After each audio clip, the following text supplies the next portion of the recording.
Muy buenas noches, ¿qué tal estáis, amigos? Sed todos bienvenidos. Aquí estamos una semana más escuboleando las ondas de Radio 4G en una nueva edición del programa. Gracias por acudir a la cita.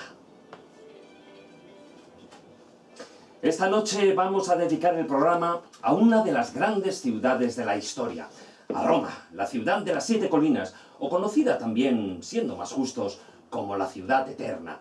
Existen 1000 libros que hablan de su historia, del magnífico arte que en ella se guarda, pero nosotros vamos a indagar en sus rarezas, en las curiosidades que salpican la ciudad. Leyendas, supersticiones y misterios envuelven a la eterna Roma y se esconden entre sus calles y edificios. Puertas mágicas, pirámides, estatuas parlantes, tumbas escondidas, reliquias, fantasmas. De todo ello hablaremos a lo largo del programa y daremos cumplida cuenta en el filandón.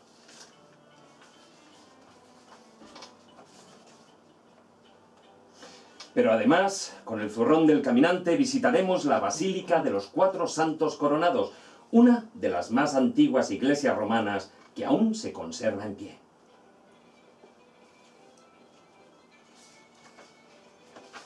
Entraremos en el taller del pintor para ver cómo el arte ha tratado uno de los episodios mitológicos que tuvieron lugar en los orígenes de Roma, el rapto de las Sabinas. También nos acompañarán esta noche los responsables de Divulgadores del Misterio, un maravilloso proyecto audiovisual innovador gracias al cual semana tras semana podemos ver a través de internet y en calidad de alta definición muchas de las conferencias y congresos que tienen lugar en territorio español. Y por supuesto contaremos con las enseñanzas y moralejas de los cuentos de Callejo. Todo ello gracias a Víctor San Román, que nos acompañará a los mandos de la parte técnica. Ya sabéis que podéis participar a tiempo real en el programa. Para hacerlo, ya sabéis que tenéis 3 vías. En Facebook, a través de nuestra página La Escóbula de la Brújula. En Twitter, nuestro perfil es @escobuleros y el hashtag del programa de esta noche es #Roma Eterna. Y también podéis mandarnos mensajes por WhatsApp durante el programa al siguiente número, que es el de Radio 4G, 636-689-184. Os lo repito, 636-689-184. Por supuesto con el prefijo +34 si lo mandáis desde fuera de España. Y como digo siempre, no os olvidéis de poner vuestro nombre.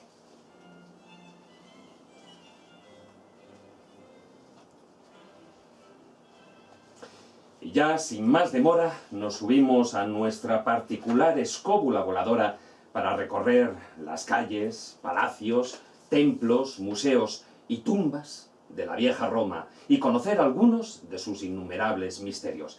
Así que, queridos amigos, comenzamos. Los orígenes de Roma son legendarios. No en vano, su fundador era descendiente de dioses. Pero tras más de 1000 años de esplendor, vino su decadencia con la caída del Imperio Romano, y el hecho de ser capital de la cristiandad no le libró de los saqueos bárbaros durante la Edad Media. Sin embargo, resurgió como el ave fénix de sus cenizas con los estados pontificios y más tarde al convertirse en la capital de la Italia unificada. Roma, la ciudad eterna, grandiosa por sus monumentos, palacios, templos, jardines y villas. Pero además es una ciudad llena de vida que nunca deja indiferente. Aparte de la Roma que conocen los turistas, existe otra donde las leyendas cobran vida, donde la superstición se adueña de algunas calles y de la que el turismo apenas conoce pocos apuntes. Esta noche, en la Escóbula de la Brújula, estamos dispuestos a conocer esa otra Roma de la que pocas veces se habla. ¿Nos acompañáis? ¡Ave César! ¿Qué digo? ¡Ave don Jesús Callejo! Bueno, Jesús, César, ya sabes que está todo muy relacionado. Bueno, aquí quien manda, manda y lo demás son tonterías. Claro, pero César suele morir, no sé. Hombre, cuando te digan aquello de acuérdate de las idus de marzo, pues... Qué razón tenía y no le hizo caso. Aunque algo barruntaba ya, Julito, algo barruntaba. Pero tenías razón, ahí Roma, que no vamos a hablar de esa Roma imperial, no vamos a hablar Desde del luego. Imperio Romano, vamos a Pero hablar sí de que yo lo que he querido hacer es dar esos 4 apuntes, ¿no? Para situar, aunque bueno, la verdad es que yo creo que del Imperio Romano y de la gran Roma, pues poco se puede decir. O sea, ahora estamos escuchando la música de una banda sonora, si no recuerdo mal es Ben-Hur, pero... O Quo Vadis. Bueno, una u otra, una no de lo las sé. dos. A lo largo del programa también iremos escuchando, pero fíjate, el cine nos lo ha puesto en bandeja, sobre todo, recuerdo cuando era así, más joven que ahora, no digo cuando era joven, sino más joven que ahora, pues eso, que la mejor manera de estudiar era viendo películas. Claro, y de desaprender, porque la verdad es que el conocimiento que tenemos del Imperio Romano es bastante complicado y bastante erróneo gracias a las películas, ¿no? Exactamente, Solo le también es faltaba el cierto. reloj Casio, pero bueno, porque como Casio también es un nombre romano... Así me fue en algún que otro examen, sí. Así me fue. Pero bueno, es verdad que mucha gente tiene ese tipo de cultura cinematográfica, pero bueno, nos dedicaremos más a hablar de la ciudad eterna, de la ciudad de Roma, que bebe mucho, evidentemente, de su pasado, pero que tiene cantidad de rarezas, de curiosidades, de anécdotas, y de esas iremos desgranando a lo largo del programa, y además, como tú decías, con esa visión espectacular de los divulgadores del misterio, que por vez primera entran las cámaras en este recinto sagrado, en este Santa Santorum nuestro, Sí, sí. y ahora se nos Eso va a ver tiene las su caras. peligro, ¿eh? Tiene sus peligros, sí, hay que ponerse la camiseta, no enseñéis pectorales, porque no vamos a hablar de Grecia, vamos a hablar de Roma, Sí. pero bueno, yo creo que saldremos airosos de esta batalla de gladiadores, que estamos aquí mirándonos de reojo todos. Bueno, no sé si saldremos airosos porque aquí a mi izquierda tengo a don Carlos Canales. Muy buenas noches. Es que entre la música de Ben-Hur o Quo Vadis, que no sabemos cuál era, y luego en el comentario de Jesús de los pectorales me A he ver, acordado... espera un momento, Víctor, es Ben-Hur, ¿no? Ben-Hur, sí, Me he acordado, confirmo. con el comentario de Jesús de los pectorales me acordado una frase de Groucho Marx, que dijo un día, viendo una película de cine de romanos, que era protagonizada por Víctor Mature. ¿Se acuerdan de Víctor Mature? cómo no. Víctor Mature era un actor que solo movía una ceja, entonces era su Bueno, máximo... era un armario ropero que movía una Y ceja. Groucho Marx le preguntó, Sí, ¿qué le ha parecido la película? Y dijo, yo no soporto una película en la cual las tetas del protagonista son más grandes que la actriz principal. Sí, es cierto, es una anécdota muy conocida. Muy buenas noches, maestro Eso sí que Ignacio pectorales. Costa. Pues aquí estoy vestido de Cayo Nobilior. Sí, sí. Ojo, que sobre todo de están Cádiz. las cámaras, o Me sea que acabo de hoy sí que no poner cuela. las Caligas y las Gevas y aquí estoy esperando. Estás esperando que los idos de marzo. No, esperando hablar de esta ciudad que tiene esos 3 momentos culminantes de su historia, porque todos... Yo pondría cuando- 4, no hablamos de eso. Bueno, Bueno, yo 5. ¿Quién da más? Si total por Marcos, discutir. muy buenas noches, don Marcos. Hola, Carrasco. buenas noches, aquí Marcos. ¿Tú cuántos momentos Canus. dices? Dime. ¿Tú cuántos momentos grandiosos dices que tuvo Roma? Bueno, El- tú hablarás desde el punto El de día vista que de artístico, pequeño ¿no? cogí un Tupperware y me puse un cepillo MIG y me lo encajé y me disfracé de legionario romano tal cual. Tal cual ahí. Lo Oye, hice por así. cierto, ¿y el casco? Porque no sé, a mí me prometiste que aparecerías aquí con un casco No lo romano, he ¿eh? encontrado. No, pero es verdad que, China, Bueno. en serio, el parecido entre un cepillo de barrio y un casco romano es muy notable. ojo que Marcos es el único de todos los de la mesa que tiene el nombre romano auténtico. Sí, Marcus. Marcus. Bueno, aquí estamos hablando de grandes momentos históricos, aunque luego a lo largo del programa hablemos de otras cosas, pero sí que yo creo que merece la pena dar 2 pinceladitas, ¿no?, breves, porque estamos hablando de momentos históricos sociopolíticos y luego también están los momentos históricos a nivel artístico, que Total. posiblemente no coinciden en nada. Sí, sí, sí. No, hombre, ya sabéis que a todos los artistas era una visita obligada a Italia y en concreto a Roma. Todos, incluso hasta el final del siglo pasado, tenían su pensión pagada por el Estado para que fueran ahí a aprender, la pensión de Roma, y que le daba la Escuela de Bellas Artes de San Fernando. Y ir a Roma era como decir, vale, ya es como haber ido a Nueva York y te he traído todas las nuevas tecnologías. Desde Velázquez, Rubens, todos fueron allí a empaparse y bueno, y al síndrome Es que Stendhal. durante siglos Roma ha sido la capital, igual que puede hacerlo hoy día Nueva York, claro. Yo creo que era diferente porque en el tema económico-comercial Roma pierde la primacía muy pronto. Es decir, después de la Edad Media hay ciudades que en el Renacimiento, en el Barroco, tienen mucho más importancia comercialmente que Roma, desde Ámsterdam a París, Londres. Sin embargo, Roma ha mantenido siempre algo muy especial, y es que de las grandes ciudades del mundo, que lo juntan todo, Roma es muy superior a otras como, por ejemplo, Jerusalén, en el sentido que ha mantenido una continuidad que ninguna ha sido capaz de conservar. Entonces, el hecho que haya unido luego lo tocaremos cuando hablemos de las etapas de Roma, en la parte política de que los reyes de Piamonte, Cerdeña, que son los unificadores de Italia, se empeñaran en que Roma fuera la capital de la República, del reino, primero, del reino de Italia unificado, y no Turín, que era la capital del reino de Piamonte, Cerdeña, que al fin y al cabo era la cabeza de la dinastía que acababa de conquistar, por la palabra directamente, Italia entera. No deja de significar o darse cuenta hasta qué punto Roma significaba algo para los italianos y para el mundo entero. Era un símbolo. Entonces son esas ciudades símbolo que existen en el mundo y que encima han tenido continuidad. Luego hablaremos del problema del papado, porque tuvo la parte buena para Roma y la parte mala. Claro. Bueno, yo creo que es importante, es verdad, definir un poco. Cuando hablamos de Roma estamos hablando de dos países. Una cosa es Sí, Italia y claro. otra es el Vaticano. Sí. Por lo tanto, ahí no vamos a hablar del Vaticano, que ya le dedicamos un programa. Pero Roma, es verdad, es más que una ciudad, es un símbolo. O sea, los tres lugares de peregrinación que había en la antigüedad eran Roma, era Santiago de Compostela y era Jerusalén. Y de hecho, recibían distintos nombres los peregrinos. Eso Los es. que iban a Santiago de Compostela eran los auténticos peregrinos, los que iban a Roma eran los romeros y los que iban a Jerusalén eran los palmeros. O sea que hay que tener en cuenta ese carácter espiritual, ese centro de poder, ese ombligo del mundo. Roma Es uno de ellos. Claro, en la época romana tuvo una importancia capital. Yo creo que otro momento clave fue el Renacimiento, ese esplendor, ¿no? Cuando Y el empieza la barroco, para moderna, mí decisivo, es lo que cambia cuando todo. se va dejando de lado un poco esa mal llamada oscura Edad Media, y luego, por supuesto, cuando ya Italia se empieza a unificar a partir de 1860. No olvidemos que hasta entonces no era ninguna nación, no era ningún país, eran ciudades-estados la que había, igual que pasaba en Grecia. Y a partir de la unificación empieza una nueva etapa, un nuevo florecimiento con sus sombras y sus luces. Mira, imagínate la época de Mussolini, que por cierto, la Roma actual todavía queda mucho de esos monumentos de Mussolini y de Vittorio Emanuele. Pues eso es fundamental para entender un poco cómo va cambiando el arte, hasta el punto de que en el Renacimiento, cuando se empieza a llamar el arte gótico, que ya sabéis que es Vasari el que crea ese término, el arte gótico es para ellos el arte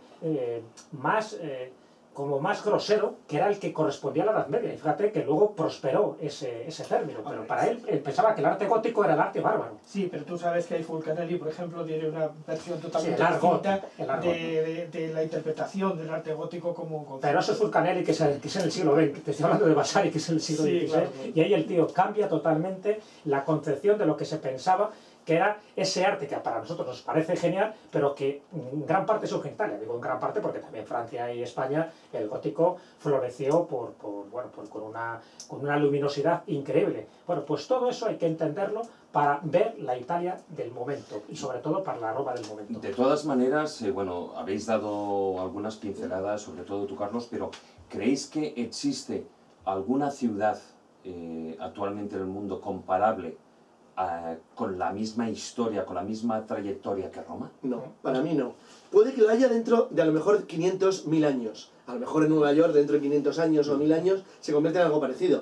O otras ciudades que ahora mismo... ¿Hablamos de Occidente o hablamos del mundo entero? No, hablamos del mundo entero, No, ni siquiera ninguna ciudad del mundo, ninguna puede llegar a lo que ha llegado Roma, por la importancia global que tuvo luego. Que no, Pekín. No, pero Jesús, es que lo que es universal, no, porque lo que es universal es la sociedad occidental, es Roma. Bueno, pero si hablamos Nosotros, de lo que pasa es que no, pero es que nosotros hemos yo entiendo, llenado el Jesús. mundo, ellos no. Los Ya. chinos se quedaron en China, nada. Bueno, ahora No, ya- nada, claro, nada. No, en China. Sí, en lo China. que pasa es que, Nada, estamos nada. hablando El del Imperio mundo mongol se quedó solo ahí, occidental. nada. Estamos hablando del mundo Desapareció. occidental. ¿Qué ocurre con el mundo Pero vamos a oriental? ver, es que no, ahí- pero no es una contraposición mundo occidental oriental, es que el mundo occidental es el mundo. O sea, es que es el que redondeó el mundo. Los otros hubieran quedado siempre donde estaban, no llegaron a más. Entonces, el hecho de la importancia de Roma es O sea, esa. ¿quieres decir que Claro. el mundo occidental tenía un afán de expansionismo No, que no tenía el mundo no, oriental? es decir que no los tuvieran, quiere decir que nosotros tuvimos más Hombre, suerte. pero no de la Tuvimos más misma suerte. manera, sí. Alejandro Magno. Tuvimos más Bien, suerte o más entonces, capacidad. El hecho cierto es que Occidente es quien ha creado el mundo tal y como lo conocemos. Y eso es lo que ha hecho que Roma, que es el símbolo de nuestra cultura,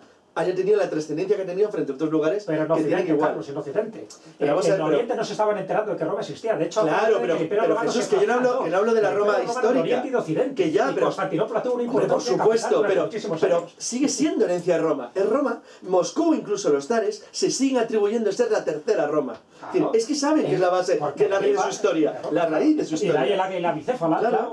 No, el águila bicéfala bizantina, la cogen del Imperio de Oriente. Bueno, pero es el Sí. Imperio Romano. Claro, también, pues por eso, fíjate si es importante Roma. Es decir, Bueno, lo Bueno, la que contaminó nos hemos todo. liado. Claro. Bueno, ya he Pero eso no es conseguido Roma lo que ciudad, quería, ya he no, conseguido porque no lo estamos que hablando de quería. la ciudad que no acabamos de hablar. Y vamos a hablar de la ciudad. Conseguir, sí, pero No yo del- quería no del que, imperio. además hoy que no tenemos un ambiente, un invitado especial sobre el tema central del programa, Quería que esto ya empezara a caldearse, porque la verdad hacía tiempo que aquí no saltaban No chispas. nos tiramos nada. Y afortunadamente tenemos el aire acondicionado, que si no el fuego sería notable. Bueno, vamos con la primera de las secciones y ir guardando munición para luego para el filandón.